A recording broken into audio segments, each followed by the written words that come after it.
again, didn't see neither Jonathan nor Martin out there. Can you give us an update, please? Yeah, Hubie is day-to-day, as we said yesterday, and Posp is fine. There won't be any issue with him. Are either guy playing tonight? Pardon me? Are they going to play tonight? Hubie or Marty? Yeah. No, neither will play tonight. Yeah. So it's Gridden in. Correct. Yeah. And who will be on that line then with Frost and... Gridden. Okay. What's important tonight? I mean, I think there's probably some obvious areas you looked at, but just for you as a coaching staff, when you look at your group, what you need to see tonight? Individually, guys have to be much better than they were last game, and I think collectively we have to play a much smarter, tighter, harder game than we saw the other night. And then the big thing, as we've talked a fair bit about, is the pace that we have to play the game at. That will be important for us tonight. It's been too slow the last number of games for sure. Where have you seen Zane improve over camp? I think Zane's improved every day. I mean, one, I feel like the confidence level keeps getting higher and higher with him. I feel like the play with the puck has gotten better. It's not quite as I have to make a play every time I'm touching it on my stick. I just see the composure starting to come to his game, that he's feeling a little bit more and more comfortable every day.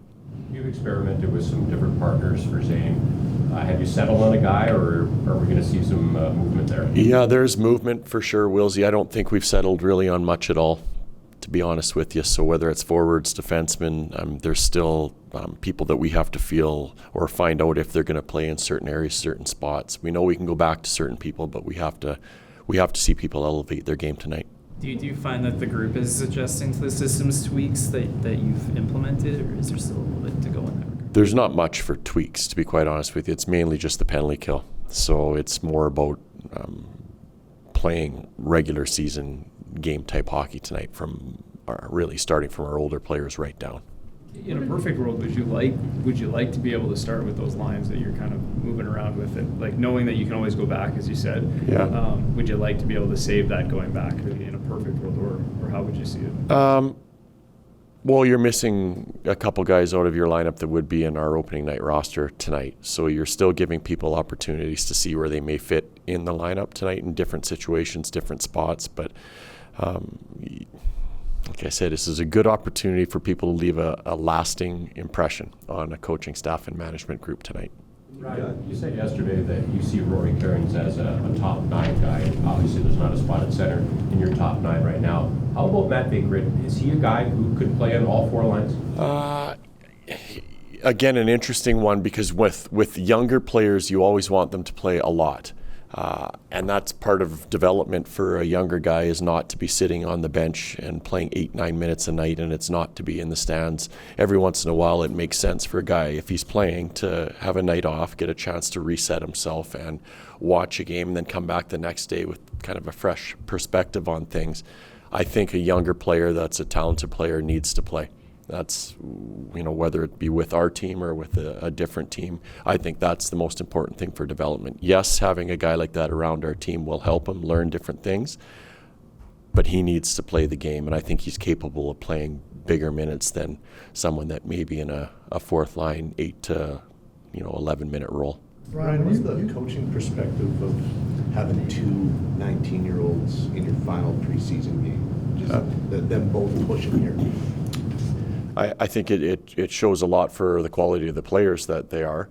And when you look at our team, we feel like both of them can help us win. So they've done a good job in camp so far, and they've earned another opportunity tonight. When you look back at last year's preseason, what did that do for you guys in terms of the great start you had last year? Good question, Eric. I don't know if it did anything for it, would be my answer. I think the way we responded in Vancouver after getting smoked in the first period, and then playing the right way for the second and third period, gave our players a little bit of belief that, all right, the style that we need to play is going to allow us to be successful. So I think for me that was the turning point, because what they wanted to do in the first period did not work. They tried what we would like them to do in the second and third, and they ended up having success with it. So I don't necessarily think it was the exhibition. I think it was that first game. Is that as big a win as you guys had last year? Totally, yeah.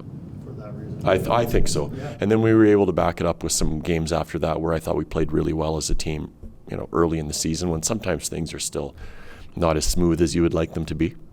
Brian, you mentioned you didn't love the lack of response after Cooley took a bump there the other night. Is that something that is discussed internally at all over the coming days, or do you feel anything needs to be said in that regard? It's that stuff like that has been talked about from day one of camp. It's something that we put a lot of onus on. So it's been discussed, and it was discussed, and it'll continue to be discussed. It's important that we always are together when it comes to anything around our goaltenders.